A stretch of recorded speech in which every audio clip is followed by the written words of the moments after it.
Welcome to this week's edition of Mob Talk. I'm Dave Stratweiser. And I'm George Anastasia with the Philadelphia Inquirer. All right, George, cut right to the chase here. You had a story early this week about bent-finger Lou Monticello, apparently a government witness. Yeah, it looked like he was going to be at the defense table. Now it looks like he might be on the witness stand.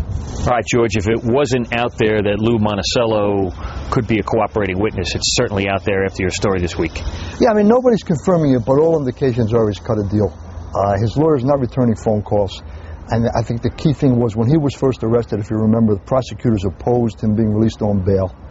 Very quietly, they dropped that opposition, and he's out there now on bail. And a lot of documents in this case have been filed under seal. So all of those things kind of point to the fact that he's cut a deal with the feds. All right, when you say he's out there, it sounds like he's got a pretty sweet deal here. Tell me what he's doing right now. From people that I've talked to who have said they have seen him, I mean, he's living in the Ventnor area. He's going to a gym. A couple of people said they've seen him in a casino. If it's house arrest, it's a very limited form of house arrest. That's a new version of house arrest, I believe. And also, it's unusual if he's cooperating for him to be out there like that. But I had a guy in law enforcement tell me, sometimes you can't make somebody do what they don't want to do.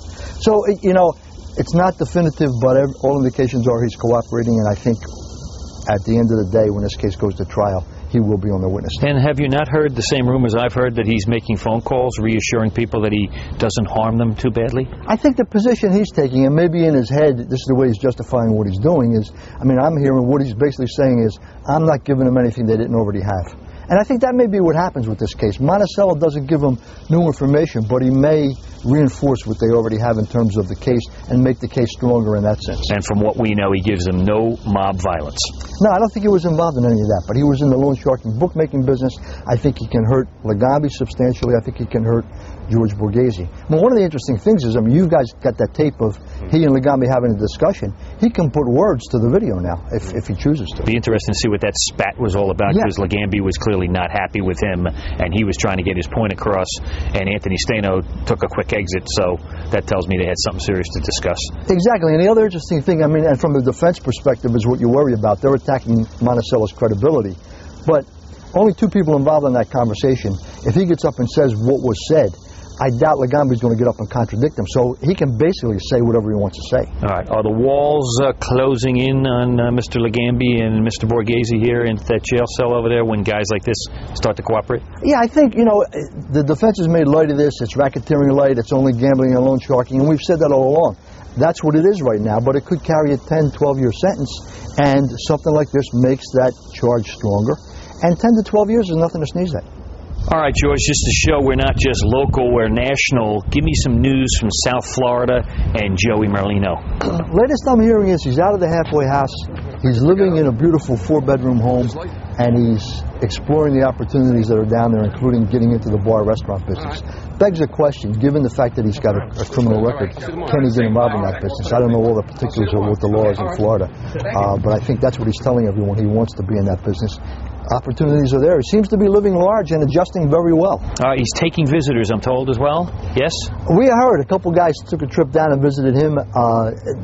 They know where he is. They know how he's living.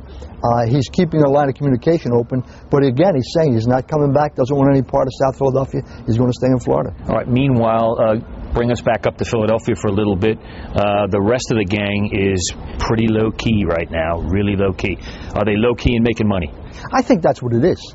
We heard before grumblings from the younger guys that when Legambi was the boss, they weren't making any money. Now you got a new regime, and I think it's all about making money, and it's making money, not making headlines. And these guys, especially guys, allegedly Steve Mazzone and John Ciangolini, who were away, they're back on the streets now in a position to refill the coffers, and I think that's what this is about. All right. Joey, at some point, exert his leadership. I remember when he came home in '94, he was quiet and off the radar screen for a little bit, and then he opens the Avenue Cafe, and bam, the whole thing goes wide open.